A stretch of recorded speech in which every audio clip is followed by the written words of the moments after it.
如果买家电只追求性价比，那么在过去的一年当中，有哪些值得推荐购买的家电？我按照自己的极致性价比的标准呢，给大家做了一个总结啊。每个品类我只选了一款我认为性价比最高的家电，大家呢也可以把自己的性价比清单分享出来，给2025年要装修要买家电的穷哥们们一个参考啊。首先来说第一个啊，就是洗衣机。洗衣机我比较推荐的呢是小天鹅的 6XR17啊，这款洗衣机啊，这款洗衣机是我家现在正在用的那款洗衣机。616的一个升级款啊，还是1000多的价位，然后给的你呢都是2000多价位才能有的一个智能投放。我觉得智能投放在这个价位段来说的话，还是比较关键和比较能够提升体验的。然后这款洗衣机呢，它有一个10千克的大容量，然后还有一个1.08，不算高也不算低的一个洗净比。然后比较罕见的就是它的杀菌配置，它搭载了这个价位段比较罕见的就是小天鹅的UABT 全时巡航杀菌。它这个全时巡航杀菌，它是以离子和紫外线双重的一个杀菌。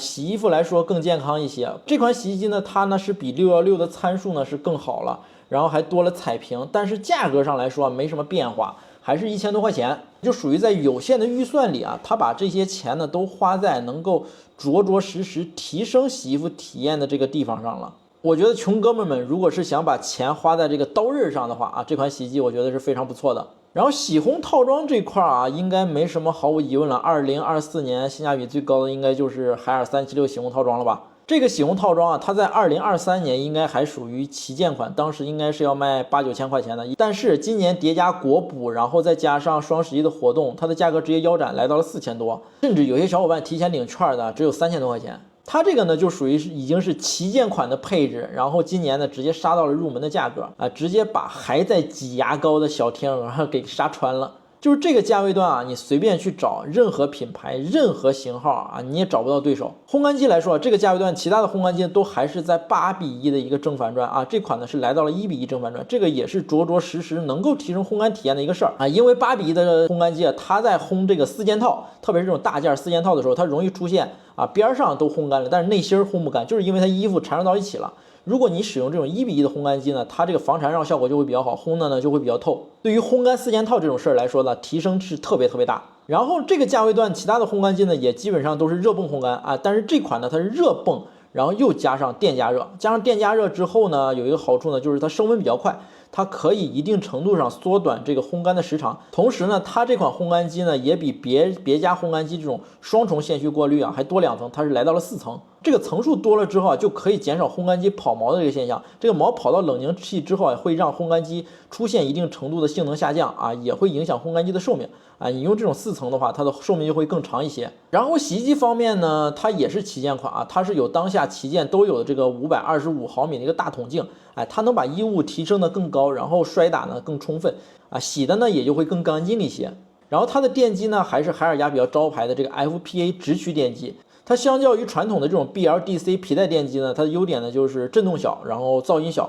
然后寿命呢也会更长一些。同时呢，这一款洗衣机它的智能投放呢也是有的，而且它是双智能投放，不光能够自动投放洗衣液，还能够自动投放柔顺剂。然后像是海尔家的这个精华洗，然后海尔家这个光等离子除菌啊，这款洗衣机也都是有的。所以说总体来说，376的这个就整体上来说就是一个旗舰的配置，然后今年呢给它杀到了一个入门的价格，但是不清楚明年价格会怎么样啊。我个人就感觉就算是贵一点，没有国补，我觉得叠加一个618或者双11的活动，如果能做到5000左右，这个价格呢依旧还是比较无敌的。然后再来说冰箱，如果让我去买的话，我可能会去选择荣升526。首先第一点啊，它是一个法式4门的一个结构，法式4门我觉得是要比十字对开门这种布局是要更合理一些。比如说它的冷冻呢是可以放下比较大的这种肉排，拿取呢也会比较方便。然后第二点呢，就是它是一个双系统双循环的一个机器，然后它冷藏和冷冻这样子就可以减少串味儿。你比如说我夏天我这个冷藏放个榴莲，我有可能如果你是单循环的话，冷冻那块肉类它就可能出现榴莲味儿，这种双系统双循环的话就不会出现这个问题。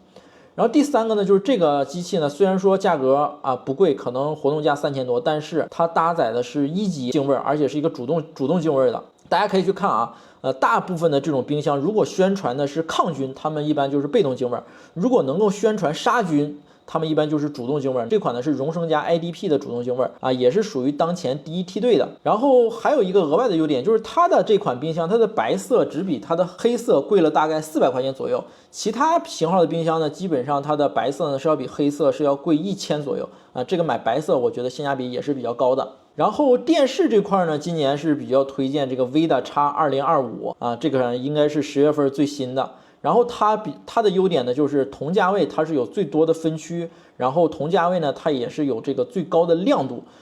这两点来说，分区和亮度应该是当前电视的一个比较关键的一个参数了啊。这款电视呢，不管是65寸、75寸还是85寸，它在各个尺寸都是那个价位段亮度最高的电视，而且它是 mini LED 的，然后叠上今年双11的活动，再加上国补应该是85寸，好像也只要4000多块钱，性价比非常的高。